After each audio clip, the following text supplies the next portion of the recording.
Friends, once again welcome in OHM Institute. I am US Rajput and founder of OHM Institute. My academic qualification is MSc Maths, MEd, MPhil and LLB. I am also qualifying CTET and UPTET.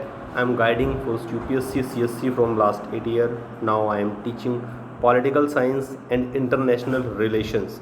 Today we will discuss on India's external relations chapter 4 from politics in India since independence class 12th। तो बच्चों आज हम पढ़ेंगे इसका fourth part के बारे में। Fourth और आखिरी पार्ट है इसका। आई होप इससे पहले आपने इसका पार्ट 1, पार्ट 2, पार्ट 3 देखा होगा और आपने समझा भी होगा, अच्छे से आपको समझ में आई होगी। और आज हम शुरू करेंगे इसका पार्ट 4 जिसमें हम न्यूक्लियर जो आपके बम वगैरह थे, न्यूक्लियर बॉम्ब्स वगैरह, उसके बारे में बात करेंगे। चलिए डियर फ्रेंड्स, हम लोग आज पढ़ते हैं भारत की परमाणु नीति। इस दौर की एक ख़ास बात थी कि भारत का परमाणु विस्फोट। भारत ने 1974 के मई में भारत ने क्या किया था? 1974 के मई में परमाणु परीक्षण किया। तेज गति से आधुनिक भारत के निर्माण के लिए नेहरू ने हमेशा विज्ञान और प्रौद्योगिकी पर अपना विश्वास जताया।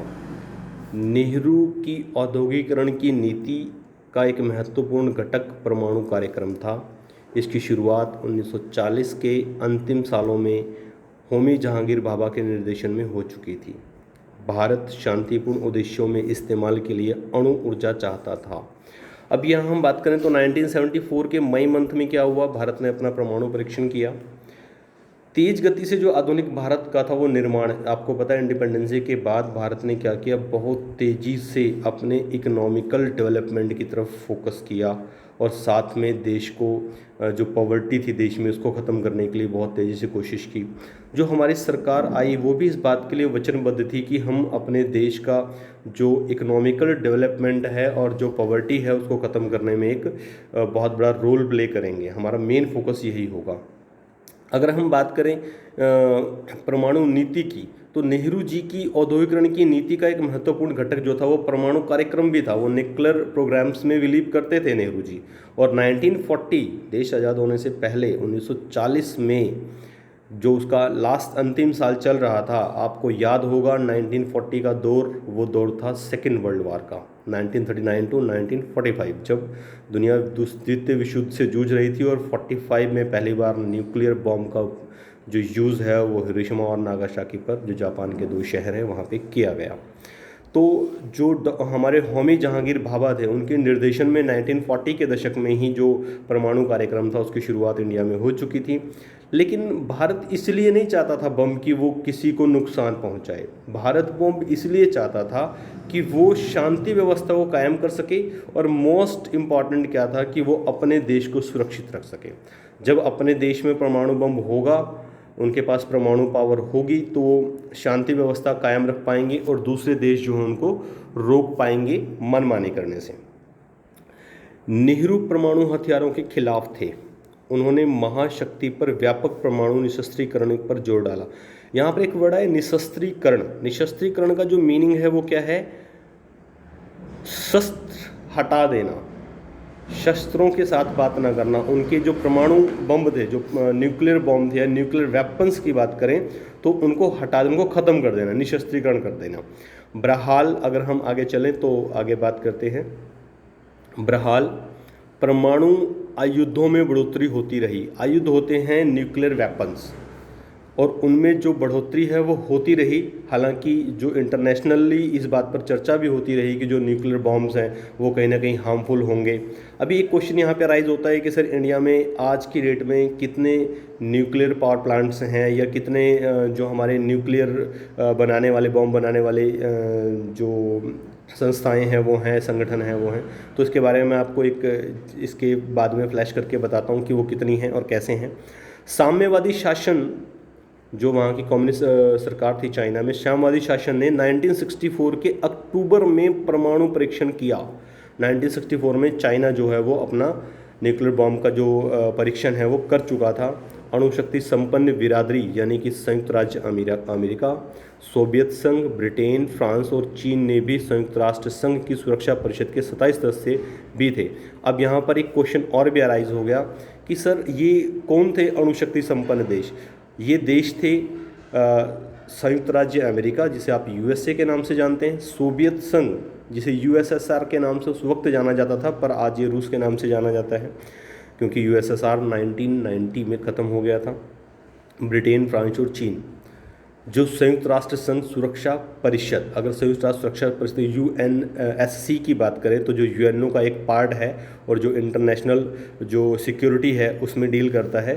तो यहाँ थोड़ा सा इसके बारे में और बताऊँगा मैं आपको कि जो यूएनएससी है इसके अंदर 5 परमानेंट मेंबर हैं जिनके नाम अभी आपके सामने लिए गए हैं, और उसके अंदर 10 नॉन परमानेंट मेंबर हैं। इसका ऑफिस है यूएसए न्यूयॉर्क में, और इसमें जो नॉन परमानेंट मेंबर हैं उसमें क्वेश्चन राइज होता है कि सर परमानेंट में इंडिया है या नहीं है। तो नहीं, अभी परमानेंट मेंबर्स में इंडिया नहीं है, नॉन परमानेंट मेंबर है। लेकिन एक लंबे समय से जो इंडिया है वो इस बात की कोशिश कर रहा है कि वो जो है परमानेंट मेंबर बन जाए, किसका, यूएनएससी का। आगे चलते हैं।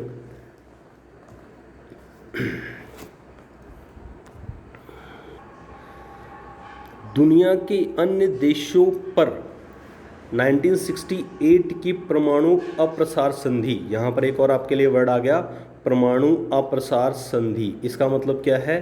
परमाणु अप्रसार संधि का मतलब है फिर से वही है कि जो न्यूक्लियर वेपन्स बना रहे हैं उनका प्रसार प्रचार रोका जाए, उनको और ज़्यादा ना बढ़ाया जाए। जिसने बना लिया वो ठीक है, लेकिन जिसने नहीं बनाया वो अब आगे ना बनाए। वो इस चीज़ को थोपना चाह रहे थे।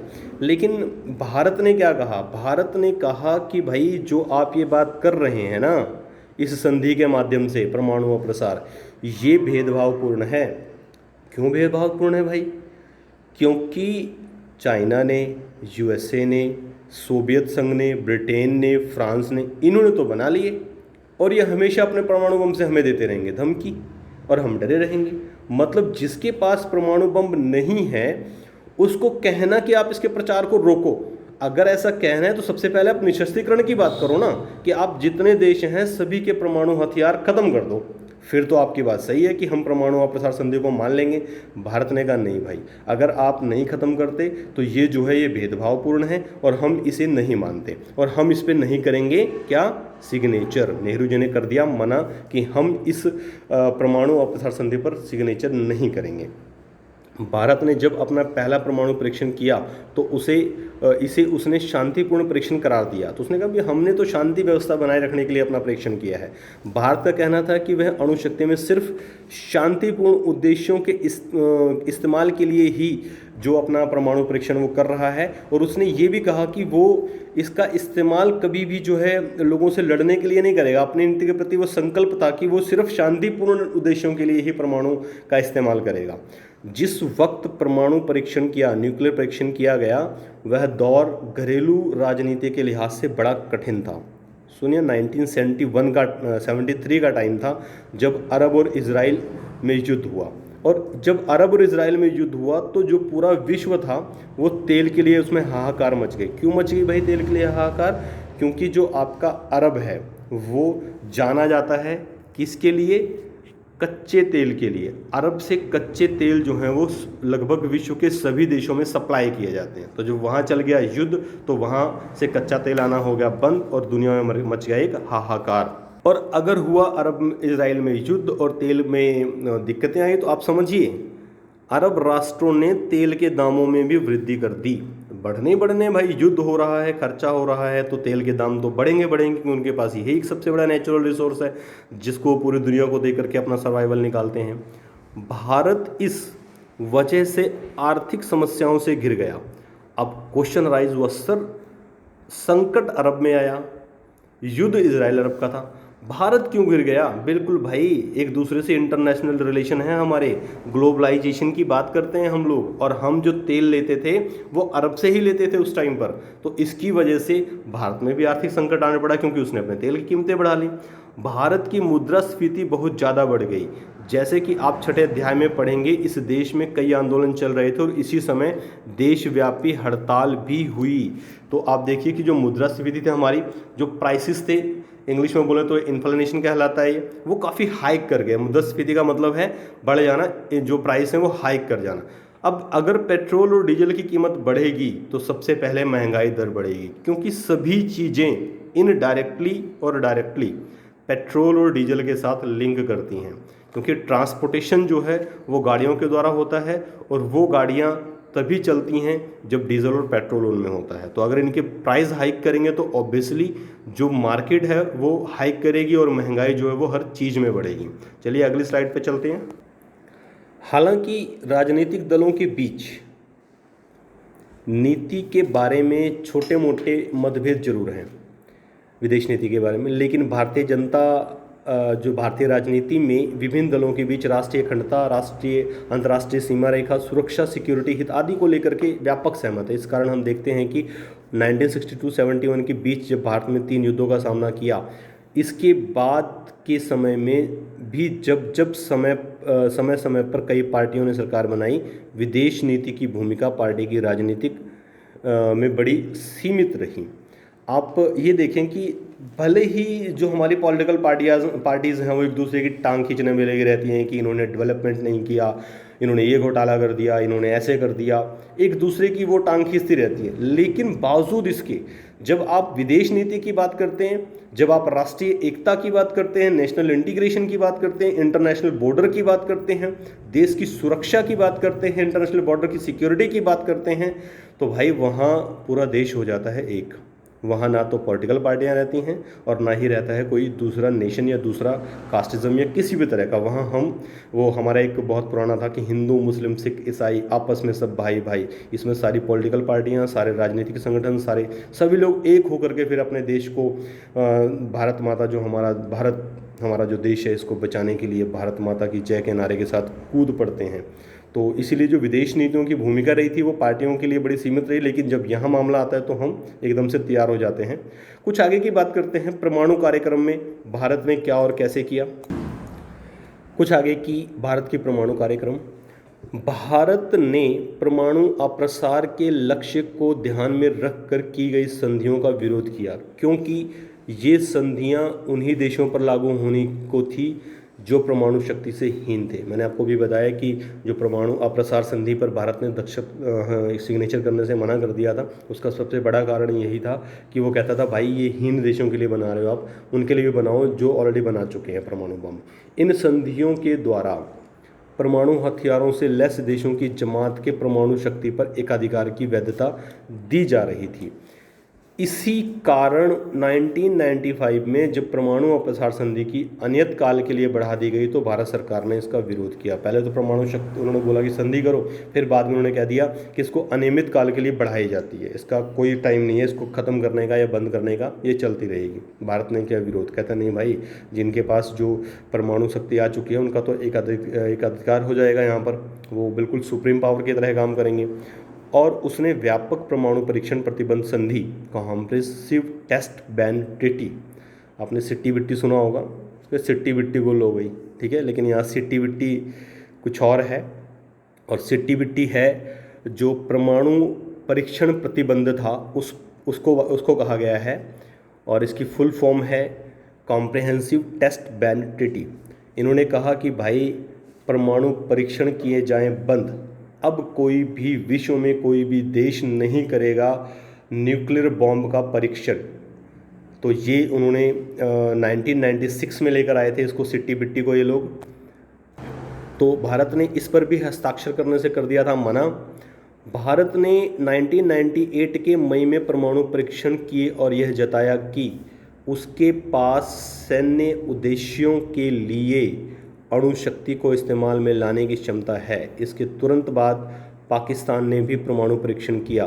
दोस्तों, अगर परमाणु परीक्षण के ऊपर मूवी देखनी है तो मूवी देखिए पोखरण द परमाणु, जिसके अंदर ये पूरा बताया गया है कि भारत ने किस तरह से गुपचुप तरीके से नज़रें बचाते हुए सैटेलाइट की परमाणु परीक्षण किया, और ये जताया कि भारत जो है वो अपनी सैन्य उद्देश्यों की पूर्ति के लिए अणु शक्ति के इस्तेमाल की क्षमता रखता है।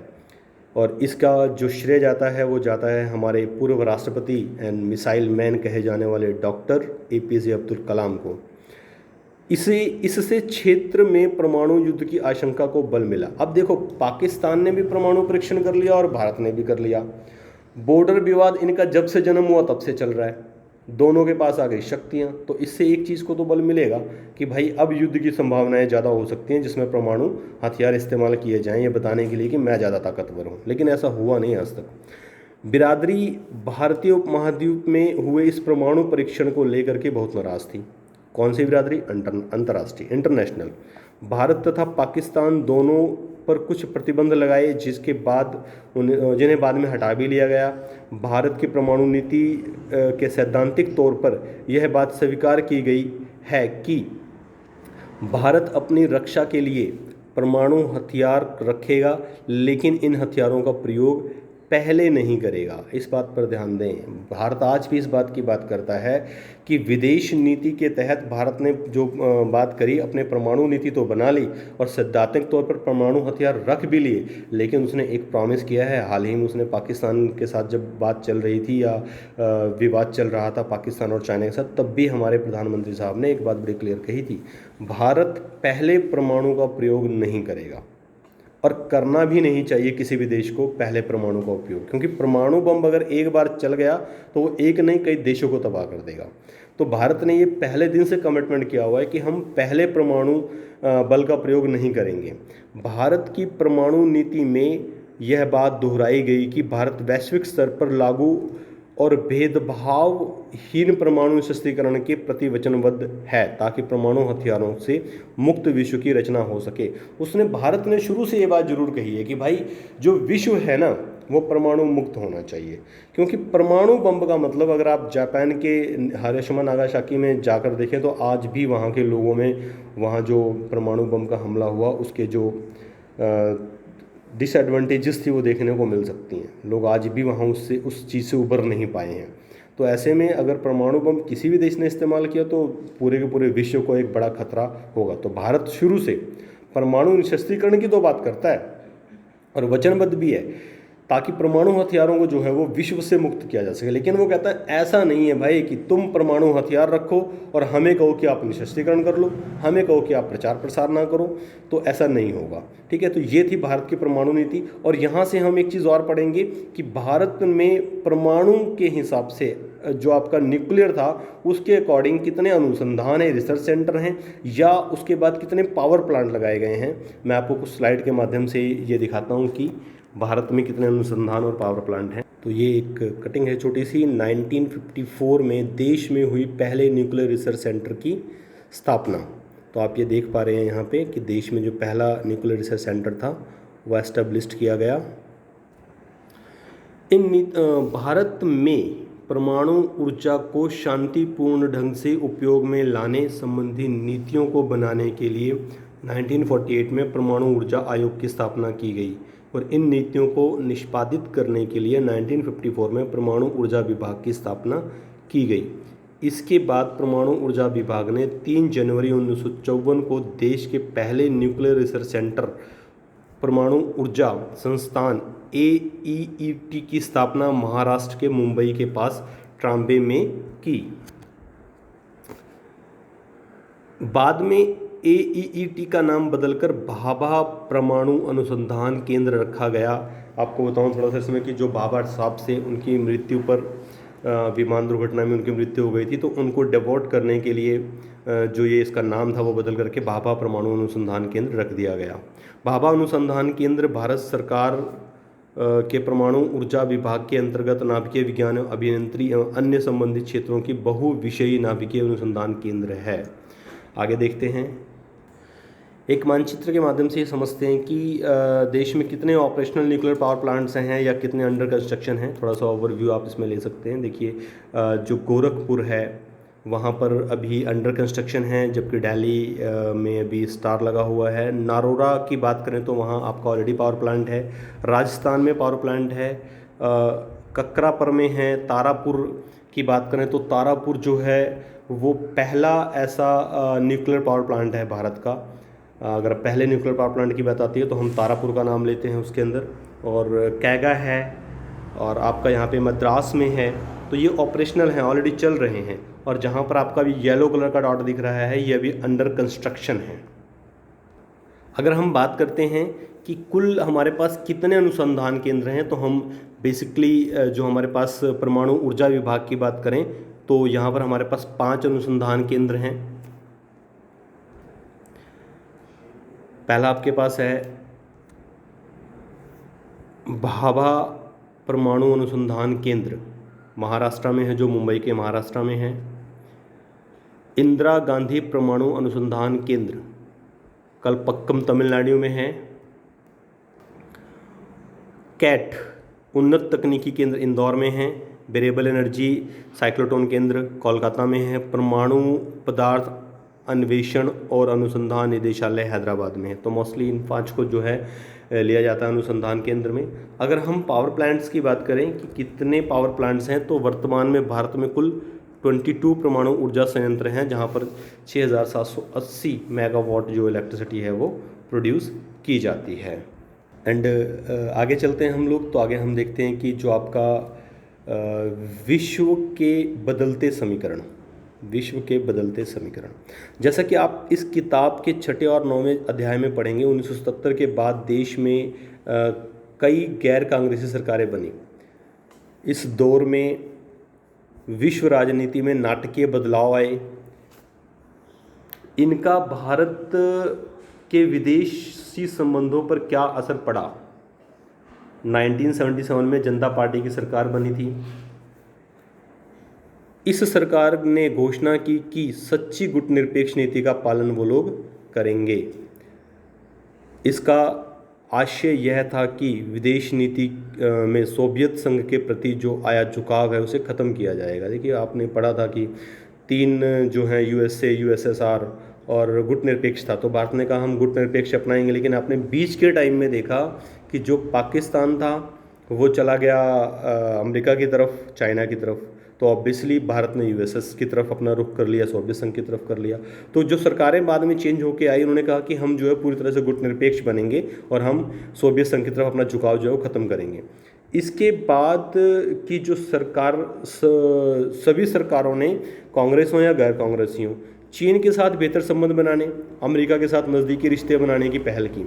भारतीय राजनीति में और आमतौर पर चलने वाली बहसों में भी भारत की विदेश नीति को विशेष तौर पर 2 संदर्भों में देखा गया। वो 2 संदर्भ कौन कौन से थे? एक तो पाकिस्तान को लेकर के भारत के रुख के संदर्भ में, और दूसरा भारत अमेरिका संबंधों के संदर्भ में। तो आज भी अगर आप यूपीएससी की प्रिपरेशन करने की बात करते हैं तो हर पेपर के अंदर भारत अमेरिका यानी कि इंडिया और अमेरिका रिलेशन, यूएसए रिलेशनशिप के बारे में पूछा जाता है, और भारत पाकिस्तान और भारत चाइना को लेकर के क्वेश्चन आता ही आता है, इनके इंटरनेशनल रिलेशन पर, करंट में इनके इंटरनेशनल रिलेशन कैसे हैं। तो यही रीज़न है कि 2 संदर्भ में हमेशा देखा जाता है, पाकिस्तान और अमेरिका। पाकिस्तान इसका सबसे मतलब जो कह सकते हो कि दुश्मन देश कह सकते हो, ऐसा लोगों का मानना है, और अमेरिका जो है वो सबसे मजबूत देश है। तो इन दोनों देशों के साथ किसी भी देश के संबंध को जो है वो उसके पड़ोसी देश के साथ, जिसके साथ उसे खतरा हो, जिससे उसे, और सबसे मजबूत देश के साथ देखा जाता है। 1990 के बाद के दौर में अमेरिका समर्थक विदेश नीति अपनाने के लिए शासक दलों की आलोचना हुई है। विदेश नीति हमेशा राष्ट्र हितों को ध्यान में रखकर ही बनाई जाती है।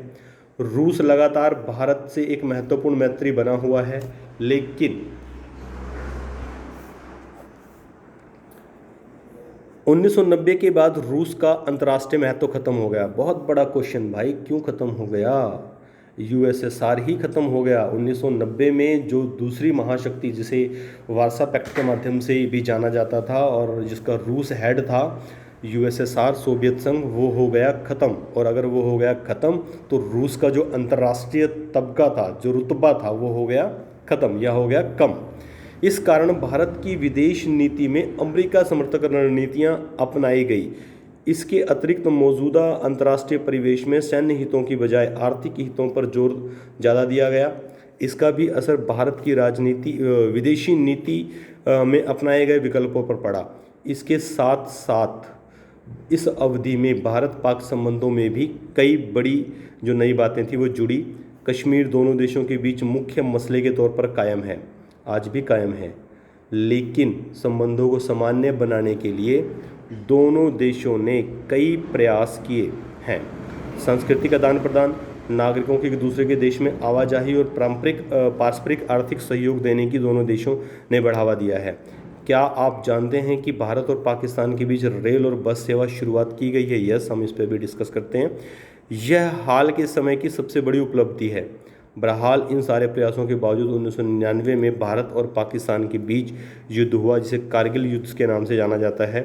और ऐसे माहौल में शांति प्रयासों को धक्का लगा, लेकिन स्थायी तौर पर अमन कायम करने के जो प्रयास हैं वो जारी हैं और हमेशा जो है वो जारी रहेंगे। तो ये थी जो विश्व राजनीति में भारत के समीकरण बदले। आपने इसमें पढ़ा कि पहले तो भारत ने यूएसएसआर का साथ लिया, लेकिन 1990 में जब सोवियत संघ का विघटन हो गया, ख़त्म हो गया, तो ऑब्वियसली भारत ने अमेरिका के साथ अपने संबंध और मजबूत करने थे और अपने पड़ोसी देश पाकिस्तान की तरफ उसका क्या रुख रहता है। तो हालांकि भारत ने दोनों ही कंटेक्स में जो है एक अच्छा काम किया। और स्पेशली पाकिस्तान की बात करें, जहाँ मतलब एक बचने की सिचुएशन आती तो वहाँ उन्होंने रेल सेवा, बस सेवा भी शुरू करी और काफ़ी अच्छे संबंध बनाने की कोशिश की। हालांकि उनका 1990 में कारगिल युद्ध भी हुआ था और जो सीमा के ऊपर विवाद है वो चलता ही रहता है, कभी न कभी जो सीज़ फायर तोड़ने की बात होती है वो चलता ही रहता है। तो इसके बाद हमारे आपने सुना होगा शायद मुंबई में जो ताज होटल पे हमला हुआ था, उसका भी जो ठीकरा है वो कहीं ना कहीं पाकिस्तान के सिर पर है। तो ऐसे में विवाद चलता रहता है, लेकिन जो सरकारें हैं, जो देश है, उसको सुलझाने की, रोकने की कोशिश करता रहता है। तो जैसा हमने पढ़ा कि जो बस सेवा और रेल सेवा और बस सेवा जो दोनों देश के बीच में चली, मैं थोड़ा सा डिस्क्राइब कर दूं कि कौन कौन सी बस सेवा, रेल सेवा चली थी। नेक्स्ट स्लाइड में देखते हैं। तो इसमें थी दिल्ली लाहौर बस सेवा जो थी वो, जिसको हम सदा ए सरहद के नाम से भी जानते हैं, सदा ए सरहद के नाम से भी जाना जाता है इसको। और ये जो था एक पैसेंजर बस थी जो कि इंडिया की कैपिटल दिल्ली से पाकिस्तानी सिटी लाहौर के बीच में चली। और इसका जो बॉर्डर पोस्ट आता था वो आता था वाघा बॉर्डर अमृतसर में, जहाँ से क्रॉस होती थी। और ये जो चली थी, ये स्टार्ट हुई थी 19 फरवरी 1999 को ये सर्विस जो है वो स्टार्ट हुई थी। और इसको स्टार्ट किसने किया था? इसको स्टार्ट किया था उस वक्त के प्राइम मिनिस्टर, उस वक्त कौन थे प्राइम मिनिस्टर इंडिया में? श्री अटल बिहारी वाजपेयी। उनके टाइम में शुरू हुआ था।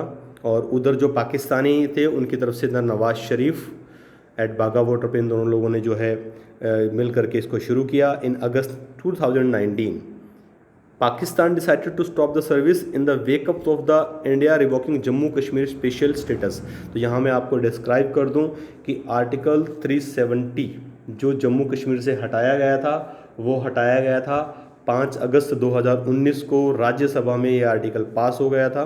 तो उसी के कंटेक्स्ट को ध्यान में रखते हुए अगस्त 2019 में पाकिस्तान ने इस सर्विस को कर दिया था बंद। और इसके बाद हम देखते हैं कि रेल सर्विस कौन कौन सी है। अगर हम रेल सर्विस की बात करें तो हमारे पास रेल सर्विस है समझौता एक्सप्रेस, जो कि थर्सडे और मंडे को बाई वीकली चला करती थी ट्रेन ये। और ये चलती थी दिल्ली टू अटारी के बीच में, Delhi and Attari in India. और उसके बाद ये जाती थी लाहौर पाकिस्तान। जो समझौता का मीनिंग था वो था एग्रीमेंट अकॉर्डिंग, जो उनके बीच में हुआ था उसके अकॉर्डिंग ये चलती थी। और इसके अगर हम ट्रेन की शक्ल देखना चाहें तो देखिए, डीजल इंजन की ये ट्रेन हुआ करती थी। पाकिस्तान जो है इसके अंदर, तो सर्विस टाइप बात करें तो इंटरसिटी रेल हुआ करती थी। ये जुलाई 22 1976 को, लगभग 44 साल पहले उस वक्त के हिसाब से रेल चली थी। लास्ट सर्विस जो थी इसकी 8 अगस्त 2019 को थी। और इसको जो ऑपरेट करते थे northern railway zone of Indian railways and Pakistan railway, जिसको मिल करके हैंडल करते थे। और ये ट्रेन थी बिटवीन पाकिस्तान एंड इंडिया, समझौता एक्सप्रेस। एक और ट्रेन है, और एक और ट्रेन थी थार एक्सप्रेस, जो चलती थी कराची से खोखरापुर के बीच में चलती थी। तो इस तरह से जो रेल और बस सेवा थी वो चलती थी। लेकिन 2019 जब से जम्मू कश्मीर में जो ये अपना आर्टिकल 370 हटाया गया है, तब से इनको जो है किया हुआ है सस्पेंड, और अभी फ़िलहाल हैं ये बंद। और आज की डेट में कोई भी ऐसी सर्विस नहीं चल रही है। तो ये था दोस्तों आपका चैप्टर 4 क्लास 12th। और इस वीडियो के साथ ये चैप्टर पूरा कंप्लीट होता है। आई होप आपको ये चैप्टर पसंद आया होगा और आपके लिए यूपीएससी, सीएससी और एचसीएस स्टेट जो आपके पीसीएस होते हैं उनके लिए काफ़ी यूजेबल होगा। प्लीज़ इसे लाइक करें, शेयर करें, सब्सक्राइब करें, कमेंट करें और लोगों तक पहुंचाएं। ज़्यादा से ज़्यादा लोग इसे देख पाएँ और बेनिफिट ले पाएँ, और हम लोग आपके लिए और नई से नई वीडियो बना पाएँ। Hope you all the best, thank you so